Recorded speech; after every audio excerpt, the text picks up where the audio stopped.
Dolce Blossom Boutique, and we're here again for another shop talk. And this time I have with me Toneylynn from Darling Daydreams. Thanks for joining me today, Tony. Thank you for Toneylynn. I want to call you Tony because I feel like it's like a second name, but it's actually your full name, right? Yes, it is. Toneylynn, all in one. Yes, all one word.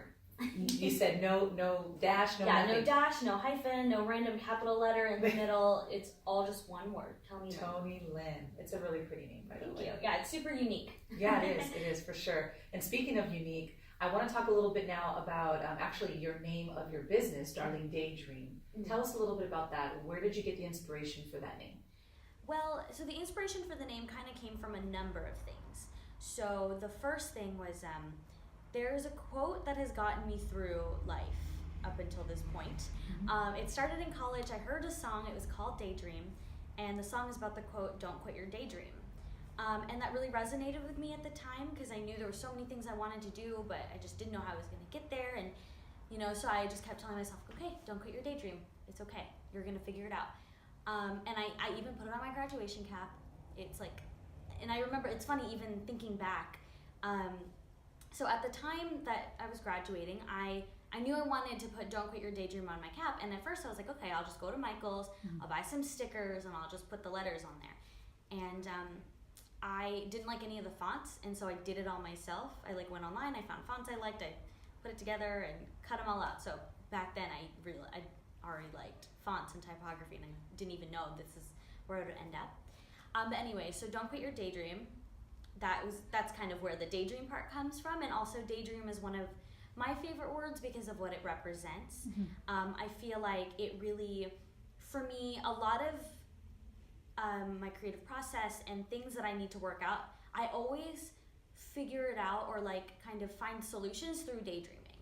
So whether I'm just thinking about other things, and then whatever I'm worried about will come up, and I'll just keep daydreaming, and eventually my brain will work itself out. And so I've always loved daydreaming as a way to just unpack whatever is going on up here. Right. And then as far as the word darling, I love how it sounds. I think it's so sweet and it's so elegant, and it's not used really that often anymore. But when you watch old movies and old Hollywood, and they always call each other darling, and it's like, oh, darling.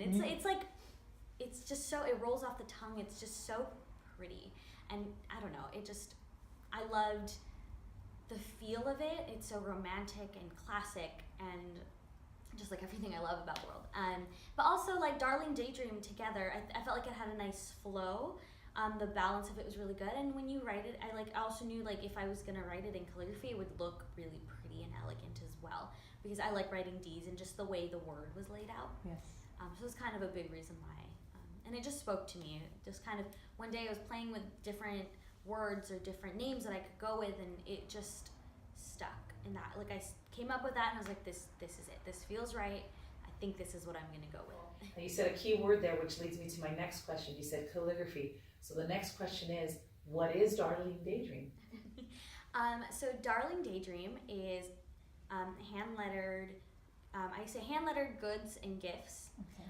And so everything that I write is from the perspective of your best friend. So I personally choose to write messages of positivity, of kindness, of inspiration, and things that you normally would say to your best friend if they were having a rough day, but you wouldn't always say to yourself.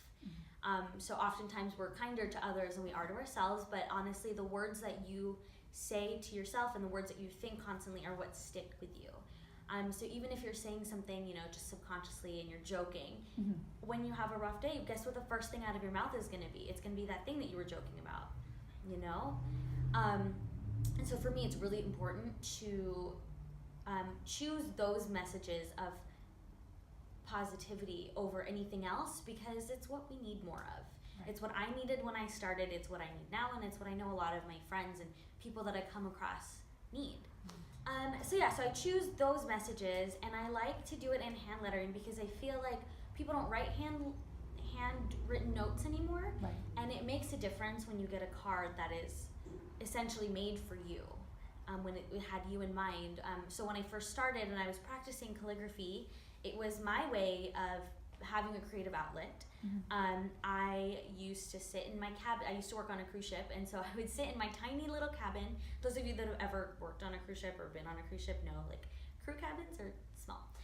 So I'd sit in my tiny little cabin, and I would just have my pens and my notebook, and I would just like doodle. I would write any quote that I felt like I needed to hear. So a lot of the times it would be "Don't quit your daydream," or, you know, just whatever I needed. And eventually, when I ran out of things to write, I would think of my friends. So I you know, usually would be like, okay, you know, so and so, I know she's having some family troubles at home. You know, she can't be there, and it's hard for her. So I would just think, like, I would challenge myself to be like, okay, what would she need to hear right now? And so I would write these quotes for my friends, whatever. Sometimes they were silly, sometimes they were a little bit more meaningful like that. And I would leave it for them on their doors or on their dressing room stations, or I would just give it to them directly. I like leaving it on their door because, honestly, like, seeing people, it's always a little nerve-wracking to see someone with your work the first time, because you're like, oh my god, are they gonna hate it? So I would just leave it on the door and I would run away. And then eventually they would come back up to me later and be like, oh my god, I found your note, thank you so much. And I'm like, yeah, no problem, like, I made it for you. And so that gratification of seeing someone that, like, was touched by me doing something for them, like, for me, it wasn't really that much effort. I was practicing anyway. You know, I was using up this cardstock or whatever I was using anyway. So I was like, okay, I might as well give it to someone and, like, give it a little bit more purpose, make it a little bit more meaningful. So yeah, that was how it started, and it's still how I approach my work today. So first and foremost, I just think, like, what do I need to hear right now? If I don't know what else to write, I'm like, okay, what do I need to hear?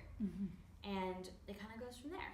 Sounds like that's part of your creative process then. You said you internalize it, you say, what do I need to hear? Yes. If nothing pops out at that moment, or you see something, but at least you can go from within and kind of figure out, well, what would I like to hear right now?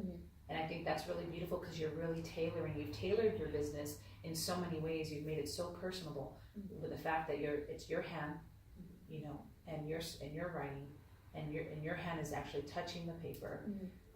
You know, if it's something you feel you need to hear, you're okay with putting that out there and saying whatever that message is, and that's going to resonate with someone else, because, you know, what you're going through, someone else is going through that too, and it's just getting it to that right person. Yes. Which I think is, you know, it's beautiful, because then you're doing the pop-ups, you're doing all these different events, so you're getting the word out there. Your services and your product are being known, and you're going to continue on that journey, because what you offer to people is a beautiful service. It speaks life into the lives of people, because it's affirming. It's saying you're gorgeous, you're important, you're valuable, or whatever, you know, or don't forget to breathe, or whatever, you know. It's these messages, and sometimes as simple as it is, but yet we still need to hear it, because we do forget. We do forget to breathe. It's like, you know, just going through the day, you know, pacing so quickly that we just, or stop and smell the roses, or just, you know, enjoy the moment. It's like, oh yeah, a lot of times we're so stuck on the goal of it, as opposed to appreciating the journey. Yes, exactly. Yeah. Speaking of events and pop-ups, we're getting ready to do a collaboration coming up for Black Friday, and then we have another one in December. Why don't you share a little bit what that's going to look like to our audience? So we are collaborating to do a series of pop-ups. I'll be doing 2 as of now. Where I'll be in the store. I'll have my product here available for purchase. So, you know, if you needed to pick up a card or a bag or something last minute, you could. However, the most important thing is I'm going to be doing, it's kind of like a live art thing. So I'll be here, I'll have my setup, and I'm going to be bringing these gift tags that I'm making for customization on site. So if, you know, you came in and you were shopping for gifts, or you just needed a little last minute add-on, I would be here to help. I'm doing, like I said, customized gift tags, so you can have one made for you, have one made for your sister, your friend, or whoever you're shopping for that day. And I feel like a lot of people love adding those personal touches to gifts, but don't necessarily feel confident themselves in doing it. You know, they're always like, oh, they won't like it as much if I write it. So I'm happy to help. Yeah, plus I always say, like, everyone's favorite word is their name. And so seeing your name written in font, or something that in, like, script or calligraphy, and saying something that just, like, took a little more effort than normal, always makes a difference. And I know I've seen it with my friends. They know now they always get customized gift tags with all of their gifts, even if it's, like, something little. I'll throw a gift tag in there anyway. So yeah, I'm excited to be able to offer that service to more people and kind of get the word out there. Also, like, a lot of people really don't know what calligraphy is, and so I'm happy to share what that is, or to explain the different methods and whatever, different styles. And honestly, at the end of the day, people just love watching it. There's a reason why those Instagram videos are so popular, and people will sit there for hours and just watch people write. Even if they don't care about the word they're writing about, like, they'll just sit there and watch the pen and the ink flow, and I think that's so cool. So there's something really therapeutic about it. Bingo. Yeah, so it's like really therapeutic for people to watch, and it's also, for me, it's really therapeutic to like sit there and have something to focus on and make it really intentional. So calligraphy isn't just like handwriting. I like to say it's drawing letters. So you really break it down into different shapes and sizes. So when I'm writing, I tend to just tune out everything, and I just sit there and I just focus on the project that I have, and like it kind of it needs to take all of you in order to create. So I feel like people can tell when they have that, and so being able to offer that as something people can add on to gifts for things that they're shopping for is really exciting for me, and I hope that, you know, people love it as much as we love the concept of doing it. So this is a service that we're going to be providing to you as our guest here at Dolce Blossom going into the holiday season. But more importantly, it's really about having this as an experience. You get to come into the boutique space, you get to shop local handcrafted, handmade goods, allow us to be a destination spot for your holiday gifts. But in addition to that, you get the service of Toneylynn from Darling Daydreams, and you get to have that experience, that real interaction and that customer service, and I think that is something that's beautiful about being in a brick and mortar, in addition to having your online sales and all that, which is great too, you know, but it's nice to know that you have all these features available to you. To come into this boutique, this brick and mortar, it really is about the experience, and so having you here as a feature enhances that experience. And I want you, as our audience, I want you to come and experience that. I don't want you to miss out on the beauty of it and the interaction, and being able to even, you know, communicate a little bit with Toneylynn as well, and then also to pick up some more of your products, because you're going to have cards and other stationery and little bags and things of that nature on site for them to also purchase. And this is all being scripted by Toneylynn. It's not a machine, she's a real person. Real hand. Real left hand. Yes, that's awesome. So so I'm looking forward to that. I'm looking forward to highlighting you, because the boutique for us, or for me, is a platform. Meaning I love it to highlight and to lift the artisans, and that's what we're all about here. And that is why we launched the Shop Talks for that purpose as well, because it's to engage you with Toneylynn and all the other artisans that we represent in the shop, get to hear a little bit behind the scenes regarding the inspiration of their names, their creative process, etc., etc. This gives them that opportunity. In addition to that, we'll be able to also highlight her information in the description box. We'll put all her social media platforms so that they're available to you, so you can find her easily, and you can also connect with her as well. So, Toneylynn, thank you so much for joining me today on our Shop Talk. I really appreciate it. Yeah, thank you so much for having me here. Absolutely. As always, you guys, we want to wish you a wonderful day and allow us to be your destination spot. And also look up Toneylynn at Darling Daydreams. You will not be disappointed. You guys have a great day. We'll see you soon.